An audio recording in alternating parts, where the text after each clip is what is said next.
home for the best coverage of the Jazz, Utes, and Cougars is right here on The Zone. This is JJ and Alex, presented by G2G Bars on 97.5, the KSL Sports Zone. With complete coverage of the Utah Hockey Club, this is Cole Bagley of KSLSports.com on 97.5, the KSL Sports Zone.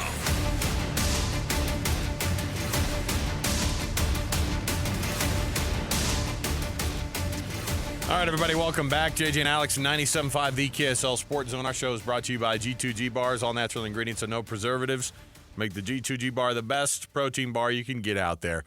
Yes, JJ and I, last hour, mulled a little bit over some of the trade rumor stuff and the trade that shook the world. I just watched a video of Anthony Davis with the walk of shame in Dallas. Ugh. It looked like he was a perp. It looked like he was. It looked like they were like transferring him. Like when somebody gets what is that word when they're out of jurisdiction and they have to and they got to get him from New York to California. Yeah. What is that? What's that? Extradited. That's exactly. Yeah. I don't know where that in my head was, but it looks like he just got extradited from L.A. to Dallas because he's walking and he's got like a bag in his hand. He's got a couple of people around him, and he looks not excited. You know what I mean? Like, so there's always that, right? There's always this. So that's what, of course, is going on in the background of all this as we watch other teams implode in the NBA or whatever you want to call it. We watch our team here in Utah, the Utah Hockey Club, kicking things off. And, of course, our weekly conversation with our Utah Hockey Club insider for KSLSports.com. He's Cole Bagley, brought to you by Hercules First Credit Union. Growing stronger together. Cole, what's going on, man? Not much. How are you guys? Oh, we're just we're wondering how to get this team out of a 4-game losing streak now? 5, right? Oh, was it 5? No! All right, so yesterday against the Blues, of course, you heard Coach Tourney talk about how he did not like how this team's energy was. He did not like how they came out and played. Where's this team right now, and what's going on for these guys to be able to turn some things around here? Yeah, I mean, first of all, I think you have to take into account the injuries that they're dealing with. To be without, arguably their current best player in Logan Cooley, to be without, their former, leading goal scorer before he experienced injury in Dylan Guenther, and to have your number 2 defenseman in Sean Dursey still out, this team is in a really tough place. The defense, for the most part, is still fine, but the offense is clearly struggling without Cooley on the ice. I think he just adds so much to whatever line he's playing on. Before Dylan went out, both those two were just a dynamic duo that were producing a ton of points, and Jack McBain was producing because of those two. And then even when Guenther went out, Cooley jumping up to the top line really helped Keller and Schmaltz play at their very best. I mean, that line was in one night. That line had 7 points. And so to be without those guys, it's just really hard. But, as well, they didn't help themselves last night either. Coach talked about it. Ian Cole talked about it. Michael Kessering talked about it. They've said as much as they can say at this point. That's directly from Ian Cole. They've had tons of meetings. They've had conversations. And it simply boils down to the fact that they're just not able to do what they've been talking about. And, sometimes that happens. I do think, if this team was at, completely healthy or close to it, it'd be a different story. But right now they're just, they're in a hole and they're undermanned, and it's just tough to win games. Is it time now to accept this team's fate and accept the fact that they're injured and they're inexperienced and they're not ready for the Stanley Cup playoffs, or is there still a possibility after 4 nations that this team could get these guys back and make a final run? Depends on where they're at here in about a week and a half. There's 4 games left before the 4 nations tournament.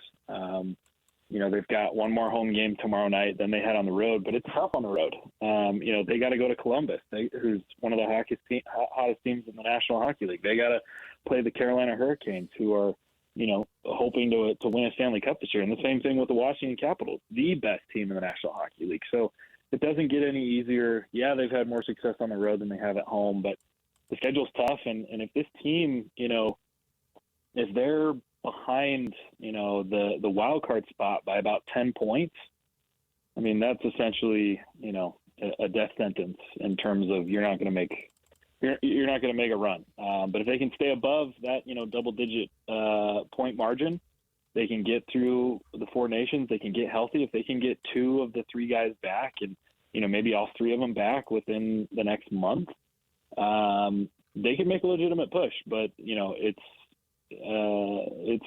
getting close to they don't have much time left. This is a team that's lost 5 in a row, but they've also just kind of been struggling overall over the past probably 18 games, and a lot of those are at home. How is it that – I know that home ice isn't everything it's cracked up to be in the NHL. I mean, this is why the league is so good, because on any given night you can have teams show up. I mean, and the hockey club seems – they have a better record on the road than they do at home. And so how do you kind of have a shift in the culture when it comes to that, guys getting used to playing at home and coming home and having that as an advantage versus losing these home games? They obviously the worst team in the National Hockey League in terms of home record. And, I think it's something similar to, kind of trying to explain why they're on a 5-game losing streak and that they've been struggling over the last month. They know what they need to do. They've had the conversation, but it's just not translating. To be honest, I really don't know what to make of it. I think it's very peculiar in the fact that they just legitimately cannot get their act together on home ice. And part of that, changing that culture is going to be, grinding these tough days out, figuring it out, getting healthy, getting these, players back that are big impact players and, finding success. I think it's just kind of a similar process in terms of, getting back on track after a losing streak. Once you finally get a win, once you finally see the puck go in a few more times, I think it makes it a little bit easier to repeat that. And, right now, with how many times they've lost at home, I just don't know that the confidence is overly high in being able to get it done at Delta Center. Let's see, tomorrow night is the last time fans can vote for the name and logo. Some visuals have leaked, I'm sure, as you've reported on KSLSports.com, and they're out there for everyone to see now. You've been monitoring it pretty closely. I know you've had your own poll on social media. What are you gauging from the public, from the fans, what they want? I think there's 2 clear front runners, Outlaws and Mammoth. I think in terms of, which one might have the better shot, just kind of based off what I've seen in polls and talking with fans and monitoring social media and those kinds of things, it does seem, and even I think today after, those images were released, it seems that Mammoth might have a little bit more steam than Outlaws. And, if you ask me, I think Mammoth makes a little bit more sense. Outlaws is cool. But, now that the images are out there, I just think the Mammoth has more potential. I think it fits the color scheme a little bit better. You could take that Mammoth and you could put it directly on their sweaters right now, on all the gear, on all the apparel, on all the hats, and throughout the arena, and it would just be a seamless transition. I'm not as sold on Outlaws, but, that's for the fans to determine. There is, like you said, one more night where they can go and vote at Delta Center. But I think as of right now, I don't think Utah Hockey Club has much of a chance. I think it will come down to Mammoth and Outlaws. And if I had to make an educated guess, I think Mammoth will come out on top. Really? No personal biases showing at that point. I don't know. We were excited to see what Outlaws could do, but they reset all the voting, right? On the actual, like, the votes that Mammoth had gotten the first night, those were thrown out, weren't they? Or how do they do that? Yeah. This is a new round, so it started over. So technically, there will only be, instead of 4 complete nights, there will only be 3 complete nights between Outlaws and Mammoth. And I wouldn't be shocked if Outlaws ends up winning, but just based on what I'm seeing, it just feels like there's a lot more steam and there's a lot more support to Mammoth, kind of across the board. Hey, you put you replaced that bandana on the Outlaw with a old school goalie mask and make him look like Jason from the from Friday the 13th. See, that's what I think that would change people's opinions quite a bit. JJ's not even a design guy, and that's the best idea I've heard about the logo so far. Like, honestly, that's intimidating, and that's very, very marketable. And on top of it, they said no. This is what the logos are going to be, and I think people look and they're saying that the logos are kind of hastily put together and a little bit underwhelming. Like, are they going to actually have time to change it, or is it these are what you're going to get is what you're going to get? To my knowledge, these are early renderings. I believe that whichever one they end up choosing, I'm sure that they'll take the time to kind of develop it a little bit more. I mean, if you look at all three logos, it's clear that a little bit more time went into that Yeti logo that would be the Utah Hockey Club. And I think that's because Yeti was the front runner, guys. Like, that's what they were banking on. And then Yeti Coolers decided, no, we're not going to come to an agreement. And so then they kind of had to pivot. And, you look at the Mammoth and, the Outlaw. Yeah, I don't know that a whole lot of time, was presented to them to even throw those together. So I would anticipate, once a name is chosen, there will be, more work done to it. And maybe even before then. I don't know what direction this organization is heading in terms of another round of voting. Are they gonna just cut it off at 3 and whoever wins this round is the name, or would they have a head-to-head matchup between Outlaws and Mammoth and give it more time to develop? Because they've said they don't plan to announce anything until the off season, so they've got a little bit more time. Plenty of time to put a goalie mask on that Outlaw logo. That's all I'm saying. Ryan, if you're listening, put that goalie mask on that Outlaw. Let's see what people think about that. That'd be sweet. Hey, on the backs of the weird news that happened over the weekend in the NBA's trade stuff, what's been the most blockbuster, insane, mouth-dropping trade that the NHL has ever had? I'm kind of putting you on the spot here, but I'm trying to figure out, because we're trying to figure out if there's ever been that big of a trade in the NBA. We can't think of it. No. Has the NHL ever had their gut punch like that, like the NBA had over the weekend? That's a good question. I mean, all time, Wayne Gretzky was traded away, I believe, from Edmonton to LA. Yeah. I think you're dead on there with that one. So that probably would be about as comparable. Reactions to that were pretty similar. So I was going to say, the all-time, crazy trade, it probably was the Gretzky trade. About how bad the Oilers, over the span of 4 years, because it wasn't just, remember when they trade the great one, and then 3 years later they trade away Mark Messier to the Rangers. So it's like they blow up their entire franchise within 3 years, and so it was maybe a dynasty that all of a sudden overnight just totally took apart, and they were bad after that for 2 decades. The Edmonton Oilers in the late '80s, early '90s make the Dallas Mavericks move look like child's play. You give away Mark Messier and Wayne Gretzky in a 2.5-year span. So yeah, you know what? It could be worse. Maybe that's what you do at your exit interview too. If you're Nico Harrison for the Mavericks, you go, "Hey, yeah, but look what the Edmonton Oilers did." And look how it turned out for them. It's like, my goodness. Okay, the rest of these other 4 games here, what's this week look like here, Cole, for this Utah Hockey Club, and how can do you see some spots in the schedule here in the next 4 games before the Nations Cup, before they get things going, they can turn things around with? I mean, Philly tomorrow night is an absolute must-win. This is the biggest game of the season for the Utah Hockey Club. Philadelphia is on a 3-game losing streak. They haven't scored a goal during that 3-game losing streak. And, Utah needs to be able to get it done to, springboard themselves into a 3-game road trip right before the 4 nations. Columbus is a team they can beat. They only lost to them by a goal, and it went to overtime the other night. So, if they can win these next 2 and potentially steal one of the last 2 against Carolina or Washington, they're going to still be in that race. But, if they drop 3 of these 4 or all 4 of them, they're kind of, they're just, it's out, they're done. So we'll see how this week goes. But, big week. I mean, the guys said that these are playoff games, and they're treating them as such. And now it's time to, get some wins, or like I said, the real playoffs won't happen for this club. No, I ask you this knowing you didn't cover the Arizona Coyotes last year, but I'm sure you followed them loosely, especially with everything that was happening last year. How similar is this swoon that they're having right now with what the team had last year? I know it's new organization, new stuff, but it kind of feels the same as last year. Yeah, it's definitely similar. Obviously, it has not reached the extreme as last year. I mean, they lost 14 games in a row after all the rumors started circulating that Ryan Smith had submitted an offer to obtain the team. But I think the differences are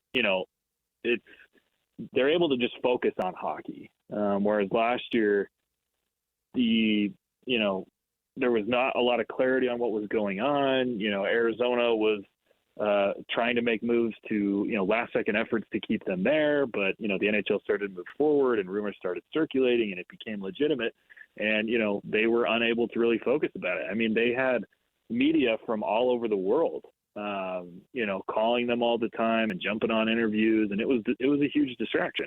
Whereas right now they can just focus on hockey, but the difference now is you've got 3 massive injuries, and you can't really do a whole lot to get those guys back any sooner. So it's tough. This is the toughest stretch this team has faced, and there's some similarities, there's some differences. At the end of the day, they got to figure it out. It's the best league in the world, and this happens. So it's up to them to get it done. They know what they need to do. It's just can they get it done? Cole Bagley, Utah Hockey Club insider for KSLSports.com. You can find his byline there. You can get his you can get his hat trick updates after every game that this hockey club puts together, and you get the best information right there. Cole Bagley, of course, as always, joining us every week right here on the program. Cole, thanks, man. We appreciate it. We'll talk to you again. Thank you, guys. Appreciate it. There you go. Cole Bagley. Yeah. Utah's 5-11-4 in their last 20 games, which means they're 5-15 in their last 20 games. What's if you count the overtime losses, losses? You got the. It's been a rough stretch. Would you have thought before the season started, this is going to be the most insane fan base, so exciting. But anyway, they're going to have the worst home record. All the NHL I thought it would be the point. opposite. And now I'm not naive. I know that in the NHL, the home ice doesn't mean as much as other sports. Right. But it's still elevation, and it's still a place where they should feel really comfortable. And some of these teams from the East Coast are on these long road trips. They should be really playing well at home and getting a lot of wins. That's where they should be stacking their W's. And that's the difference between them being in the playoff race right now and not, is their inability to win at home.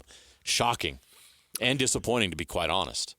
Top of the hour cut brought to you by the folks at the Doug Smith family of dealerships. Doug Smith, of course, Jeep, Chevy, Dodge, Ram, Subaru, Kia, and now, of course, the Mitsubishi dealership there in American Fork. And we're going to be at the Doug Smith Subaru coming up on Wednesday for our all-day event. We're going to be doing to help place animals into homes with the shelters being as full as they are. Best Friends Animal Sanctuary is going to be helping us out with that down there at the Subaru dealership there, the Doug Smith Subaru. So there you go. All right, we'll take a quick break. Oh, my goodness.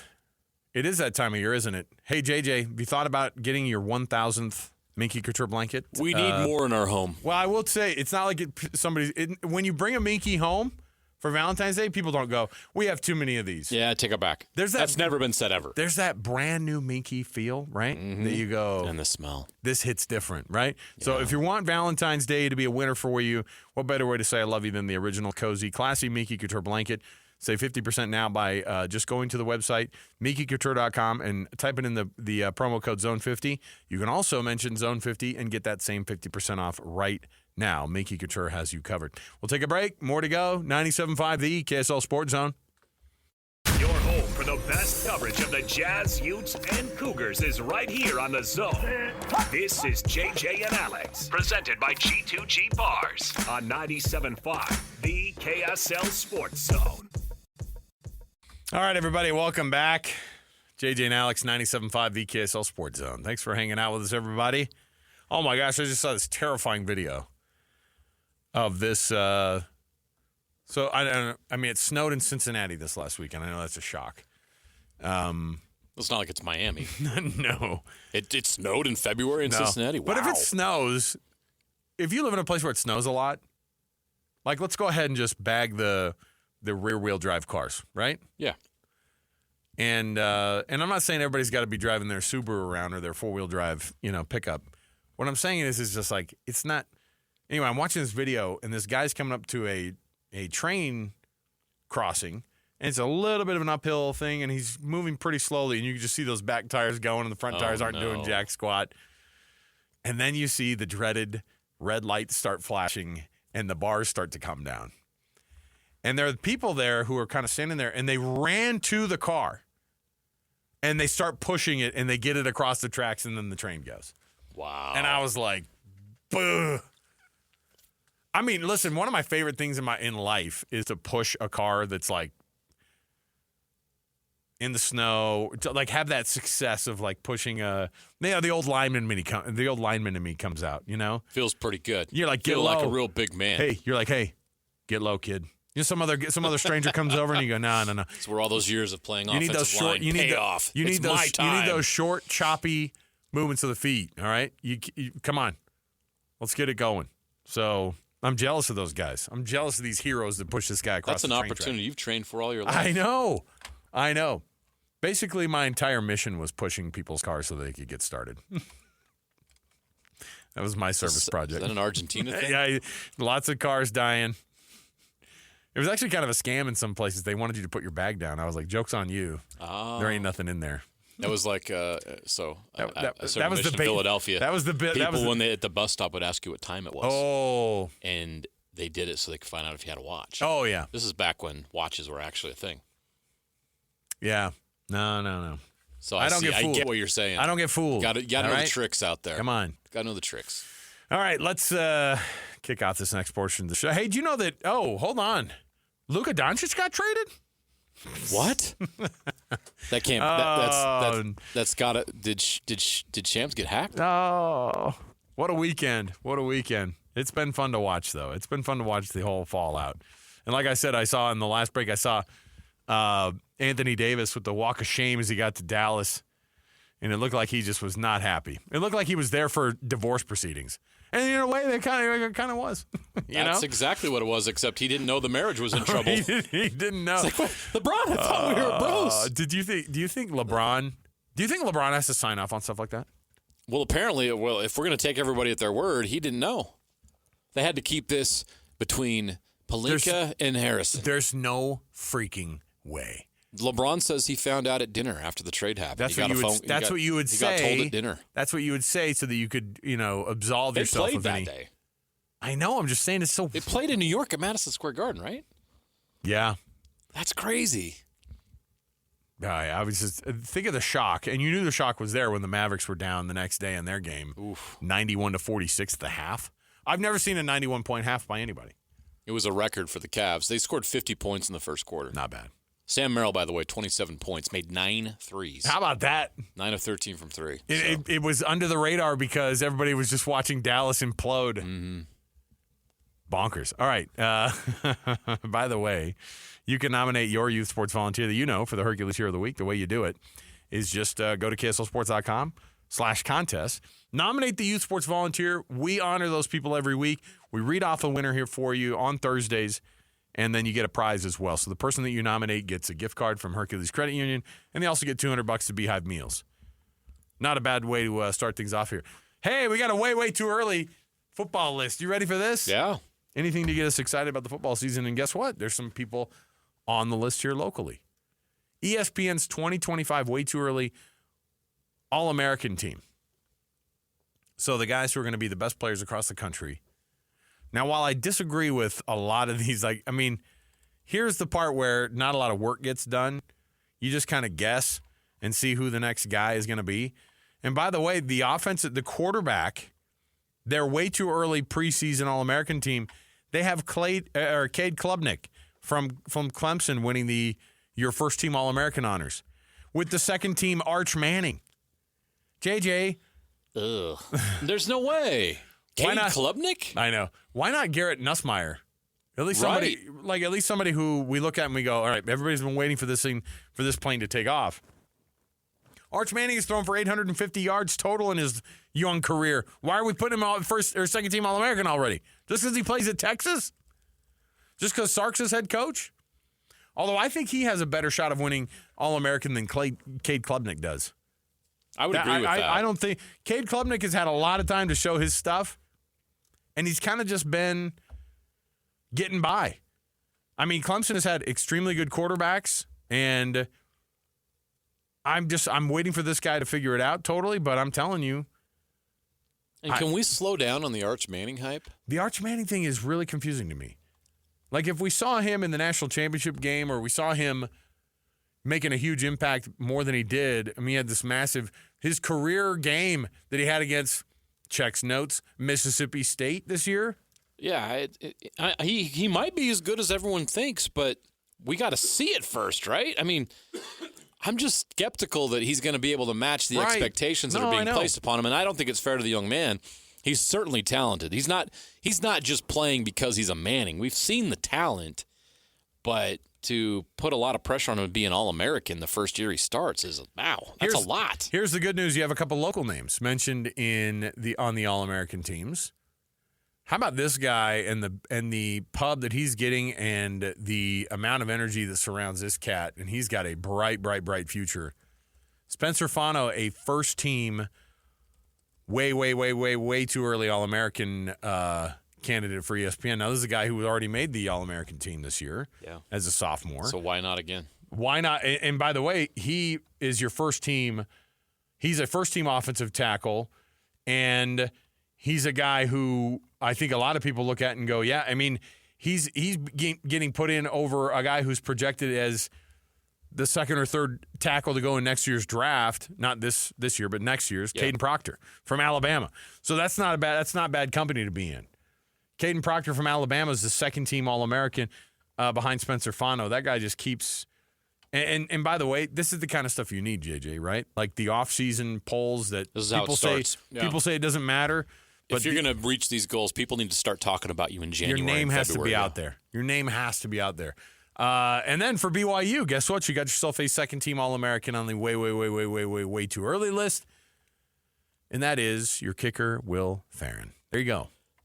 I have something to ask you here. Yeah. Of those two, obviously, would be well-deserving. I'll also throw out Keelan Marion, who should be on that preseason All-American returner. What player that's not in this list or that people would think of has the chance to emerge as an All-American player this year? BYU, Utah State, any player in the state. Who's the most likely? So he started off obviously with a bang, and then he's had some issues. I still think Lander Barton is just an easy. That's a good pick. Like, he has all of the tools, and is still exceptional. And in my opinion, is probably still the best Barton brother who has come through Utah so far.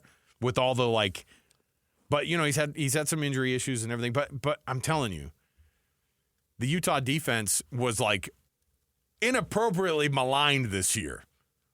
They performed despite the fact that their offense is nowhere to be found. Right. So I'd say Lander Barton, his name comes up. I don't know. It's pretty hard to ignore Jack Kelly for BYU. I think it's too hard of a. I mean, it's just it's a difficult row to hoe for him to get all that pub. But Lander Barton's already a guy who's gotten a ton of looks, and he would be an easy one to look at.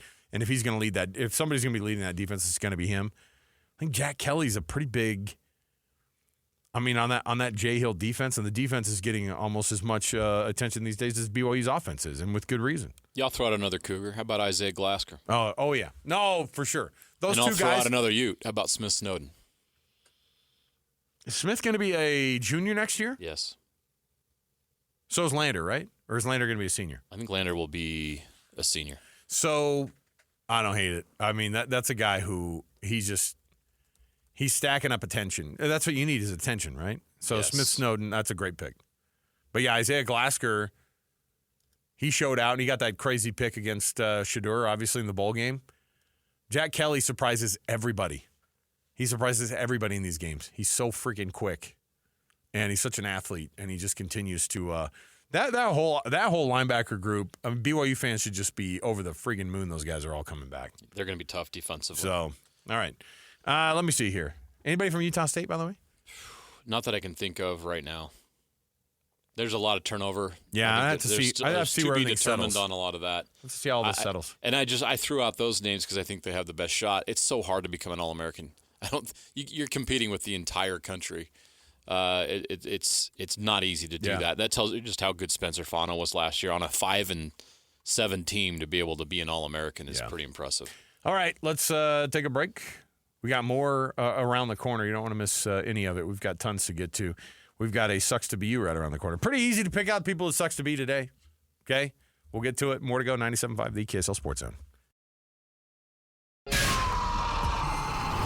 Basking in the sports misfortune of others to help make you feel just a little bit better about yourself. As JJ and Alex present, Yes, we got beat. We got beat badly. It Sucks to Be You. Everything sucks today. Not for us, JJ. Life's good. Come on. It sucks. Everything sucks for Dallas Mavericks fans. Sorry about that. In the short term, though, the Mavericks have a 72% chance now to make the playoffs compared with what Vegas had them at before the weekend, which was 48%. Are we missing something? I think that it's just exactly what you brought up. Do the Mavericks know something that the rest of the world doesn't know? You brought it up, and that is on the short term, because right now as it was, the whole thing was that Luka wasn't playing, and he hasn't played since, Christmas Day? Yeah. And so if that were the case, you've added somebody who is actually going to be playing, who's actually putting in, 30 points a night and 15 rebounds. 30 points, 15 rebounds a night, okay? And if he's able to continue that, if they can kind of get themselves into a spot there, then obviously the Mavericks would be in a better spot to make the playoffs in the short term. Yeah. Because the Lakers took a hit on their playoff odds because of the same reason, because Luka is presumably still hurt. Supposed to be back next week against the Jazz. Oh, that'll be fun. Some attention to the Utah Jazz, right? If the first game that he comes back, we're able to witness that thing. See you across the street, bro. Everybody's gonna be wanting to see that number 77 in Laker gold, right? Yeah. Is 77 already taken? Is it in the rafters somewhere? All those Cretan Lakers fans here in Utah are going to show up to the building in their tank tops. Yes, they do. Hey, get your Temu brand Luka Doncic jersey just in time for that game. Do it. Oh, my goodness. By the way, many shelters are at max capacity right now. Join Hanson Scotty, the Humane Society of Utah, courtesy of the folks of the Best Friends Animal Rescue, 4242 South, 300 West there in Murray this Wednesday, noon to 3. This is our push to help these animals find homes. We're going to be doing it all day between Jake and Ben, and then Hanson Scotty, and then JJ and myself. We're going to be all on the road that day in the name of trying to get these animals rescued and into decent homes. So there you go. Join Hanson Scotty on Tuesday from noon to 3 at my hearing centers as well, 8941 South and 7th East. Sucks to Be You. We played the music not just because, but because it really is a segment that we do. Sucks to be Nico Harrison, GM of the Dallas Mavericks. He better be right. What do you think he's doing right now? Celebrating with family? He's reading all of the negative stuff written about him over the last 48 hours. I bet he's hanging out with... Oh, he's reading every word of it. He's sitting there with Anthony Davis right now, who just got to Dallas this morning or this afternoon early, and they're going over what the plan is, all right? Sucks to be the Cleveland Browns. Maybe the best defender in the history of your franchise. Myles Garrett says, I came here to win Super Bowls, not to hang out with these idiots. I think that was the gist of the statement that you got, right? And then he said, with that being said, I have entered my name in the transfer portal. I'm excited about the next chapter in my journey. Oh, my gosh. I want to thank my coaches, the Lord, et al. All right? So, hey, sucks sorry, to be the Cleveland. Browns. Hey, at least you're not Detroit. I know. That's true. You could be going through that mess. Sucks to be Pat Hoberg. You know who Pat Hoberg is? Nobody knew until today. Pat Hoberg has just been fired by Major League Baseball. He is an umpire, or was an umpire. Till today, it came out that after their investigation, yes, indeed, he was involved in some gambling. Not good for a... Now, this is the weird part when you're a commissioner of the league and you're Rob Manfred. Because in the same statement, you have to be like, we found no evidence that he ever bet on baseball. That's the new clarion call. Right. No, I never bet on baseball. Never. We found no evidence of him. Now, what they did find was evidence of him going back and forth with the bookie and then erasing all of the messages that he had between he and his bookie, which are pretty easy to find these days. A shared betting account, apparently. Yes. Sharing legal sports betting accounts. So no problem. Yeah, I'm sure DraftKings has a job for Mr. Hoberg, and I also I'm not lost on the hypocrisy and the fact that Major League Baseball probably has a deal with one of these. Oh, for sure. Probably with the app that he was using. Yeah, no, every one of they're these. tied to. Yet he's losing his job, and it's brought to you by DraftKings. Right. You just lost your job. It's brought to you by this firing. Breaking news: Major League Baseball has fired umpire Pat Hoberg. Brought to you by DraftKings. I know the idea of them being like, but we're taking care of people at the same time. If you have a gambling issue, and we're going to fire the worst anyway. We're going to put the fine print at the bottom of the TV screen while we do this DraftKings ad. Log in today, get $500 free. Hey, sucks to be Kanye West. Obviously not able to afford clothes for his wife last night at the Grammys. Times have been tough. Kanye hasn't sold any albums for a while, right? It's been a rough go. And they kicked him out for it, too. Really? Public nudity got him kicked out? No, I don't think it was that. I think it was because he just hasn't been that popular these days. And they were worried about it. They were worried about her. She looked cold. So it is February. Not a good time to go nude. What is going on in the world? Our ancestors are like, we told you guys you're broken. Your society's broken. I appreciate all the lectures we got from the stars last night. I know. All right, we got to take a break. I'm going to change my ways. Thank you for putting me in the right path. We got to take a break. We'll come back. Definitely. Tim Reynolds is going to join us, NBA writer for the Associated Press. Stay here, 97.5, the KSL Sports Zone.